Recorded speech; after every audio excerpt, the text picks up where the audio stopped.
When we talk about attraction and dating strategies, there are many methods and many games you can use to be successful with girls. Often, in the How to Attract Women series, I try to explain to you the fundamental principles and talk to you about how to be successful with girls. But the world of dating has a dark side, a side that once you enter, you're no longer just attracting women, but in a way, you're forcing attraction. And for me, seduction and manipulation with a girl is something ethical because simply, she wants you to do it. She wants you to seduce her, to keep her from feeling bored and to make the relationship more exciting. But sometimes, this can cross the line and shift from just a game that makes a girl attached to you to a dark game that forces her to become obsessed with you. And that's what I'm going to talk to you about today. I'm going to explain to you one of the most unethical strategies to make a woman obsessed with you. The strategy is called emotional hijacking with implied control. But let me give you a small disclaimer. I don't care how you'll use it, but please don't be a bad person. When I say emotional hijacking with implied control, I'm talking about something that happens to people all the time without them realizing it, especially women, especially in situations where attraction is involved. Here's what you need to understand. People don't fall for you because you make sense or because you tick all the right boxes. They fall for how you make them feel. And more importantly, they fall for the internal story they start telling themselves while they're around you. Now, most guys think their job is to impress, to entertain, to convince. And that's exactly what makes them forgettable. Because when you're busy trying to give her an experience, she becomes the one in control. But when you trigger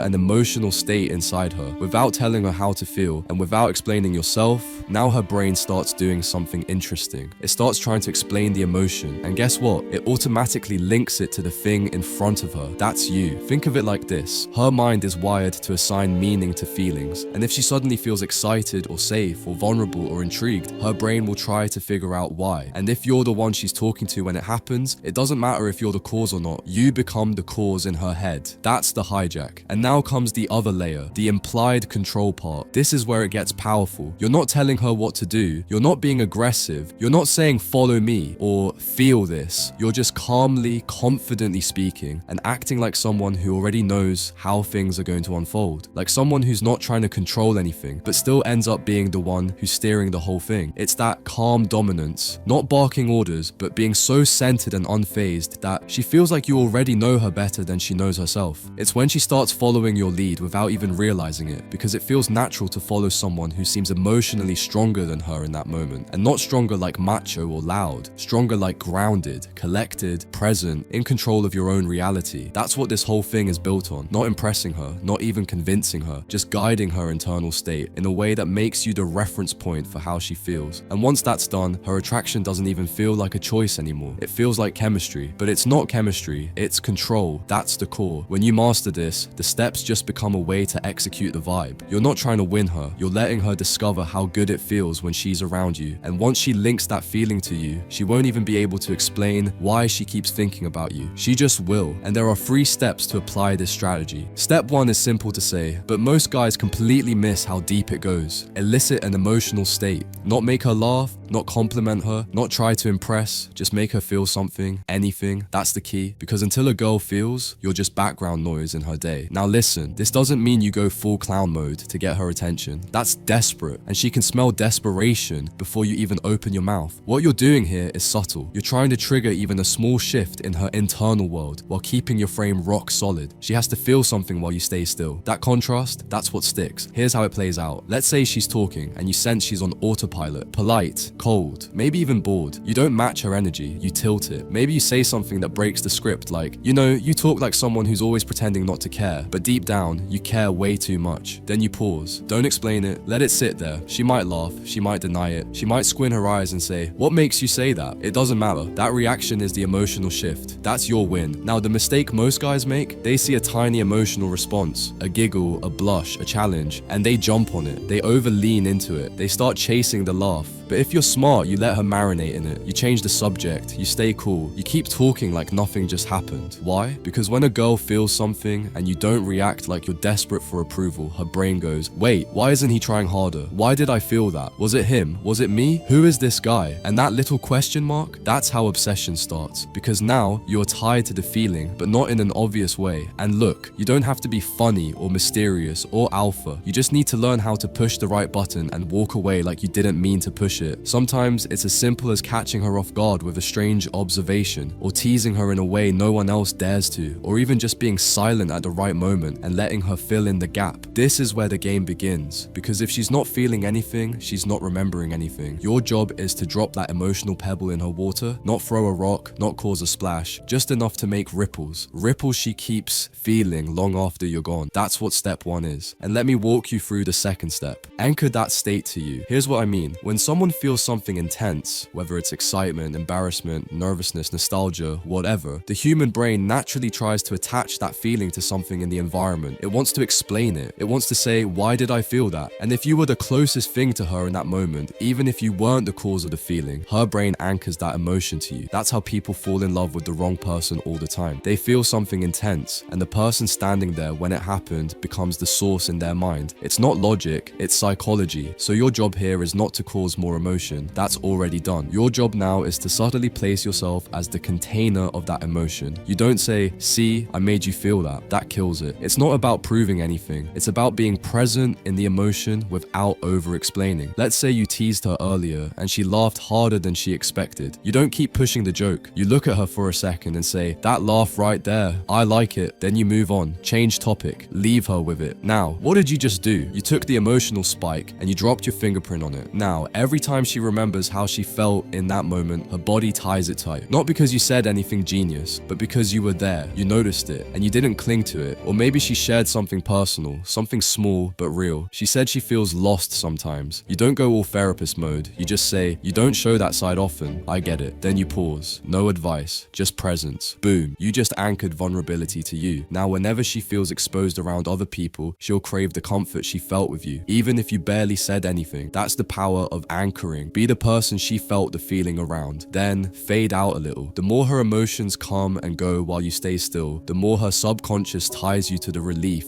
the intensity, the feeling of being alive again. And once that happens, she'll seek you out, not because of who you are, but because of how she feels when you're around. By the way, if you enjoy this world of manipulation and you like this kind of games and you want to dive deeper and learn all the details, I'll leave you my ebook that talks only about manipulation in the first comment. And now, let me take you to step 3, but before I explain it to you, let me tell you a story. There was this girl in my building. Let's call her Lena. Lena had this very serious, focused energy. She was always in a rush, always busy, and every guy who tried to flirt with her, she shut them down with a polite smile and kept walking. I watched it happen multiple times. Smart guys, confident guys. She just didn't seem like she could be swayed. But I don't play like that. I didn't want her attention. I wanted her mind. I wanted to leave a mark that she wouldn't even understand until she felt the pull without knowing where it came from. So one night, we were both waiting for the elevator. She looked tired. I said, "You look like someone who's always in control." She glanced at me and smiled a little. I try to be. Now, right there, I embedded the first command. Not a direct one, but hidden in that sentence was a soft suggestion. You are someone who controls, which subtly frames her. And by framing her, I was also shaping how she wanted to act around me from that moment. We got into the elevator. She asked what I do. I told her casually, I work with people, help them drop the masks they wear, and just feel okay being seen for once. It's strange how some people, once they relax, start opening up without even realizing it. That sentence, laced with commands, drop the masks, feel okay being seen, start opening up. But I didn't say it to her. I just said it as a general observation. That's the trick. Her brain hears it, processes it like it's just conversation. But those phrases, they sink quietly. Fast forward, we started crossing paths more. I never chased, never asked her out, just dropped little seeds every time. One evening, she asked if I wanted to grab coffee. We sat, talked about books, psychology. At one point, I said, you know, most people spend their whole lives waiting for permission to let go. But once they do, they never want to go back. Another embedded command. Let go. Never want to go back. I'm not telling her to do anything, but her brain, it's running simulations. And here's the wild part. She started opening up about things no one knew. Her fears, her pressure to always be perfect, her need to be strong all the time. Then I dropped one more, the one that flipped it all. I looked at her and said, you don't have to explain everything to feel understood. Sometimes when someone's just safe to be around, you stop needing to control the moment. Read that again. You don't have to explain everything. everything. Feel understood, safe to be around. Stop needing to control. 4 layered suggestions, but said as empathy, not manipulation. And that's when she touched my hand. First time, small, but huge, because she didn't decide to open up. Her subconscious just did. The language bypassed her logic and reached her emotions before she could defend herself. That's how embedded commands work. You don't hypnotize with your eyes, you hypnotize with your words. When you speak like someone who already expects her to respond, even when she thinks she's the one in control. So if you're ever in a conversation with a woman and you want to guide her emotions without ever pushing, don't tell her what to feel. Describe it like it's happening to someone else. Embed the direction inside a story and watch how her brain follows it without even knowing why. The video was supposed to end here because that was the full strategy, but I wanted to add a bonus that will help you a lot in applying this strategy. I want to walk you through something that's sneaky, a little twisted, and weirdly powerful. I call it the time loop trick, but really it's just how you bend the way a girl thinks about the moment she's in. It's like planting a thought, wrapping it inside another moment and letting her feel something without her knowing where it came from. Let me show you what I mean, and trust me, once you get this, you'll start noticing how some guys make women obsessed without doing anything obvious. So, I was once talking to this girl at a rooftop party. She was the type who had her guard up. Not in a rude way, just polished. Like she's used to being the one who analyzes people, not the one being pulled into anything. So I'm sitting there, not trying to impress, just letting the night flow, and out of nowhere, I say something like, isn't it weird how some conversations feel like deja vu? Like, you meet someone for the first time, but something about it feels like it already happened before, and you don't even know why. You just feel like you've already felt this moment. Now stop and think, what did I just do? I didn't ask her to feel anything. I described an experience that makes the brain scan itself for familiarity, and if she was feeling good talking to me, her mind would unconsciously tag that feeling as something she already felt before. Boom, instant comfort, as if we had history. That's what a time loop does. It hijacks her sense of time and makes this moment feel bigger than it is, like it's part of something ongoing, something that didn't start with hi and won't end when she walks away. Here's another one I've used before. When a girl asked me what kind of relationships I like, I said, I think the best kind of connection is the one where you don't even realize how deep it's gotten. Like one day you're just talking and the next thing you know, it feels like you've known each other for years. And when you look back, you can't even figure out when that shift happened. It's just always been there. You feel what's happening. She's in this moment with you, but you're describing a feeling from the future, a connection that already got deeper. And now she's scanning the present moment for proof that maybe it's already happening. This tricks her timeline. You're not just a guy she's talking to. You're a guy she might look back on and say, damn, that moment meant more than I thought. Another one, let's say you're texting a girl and it's late.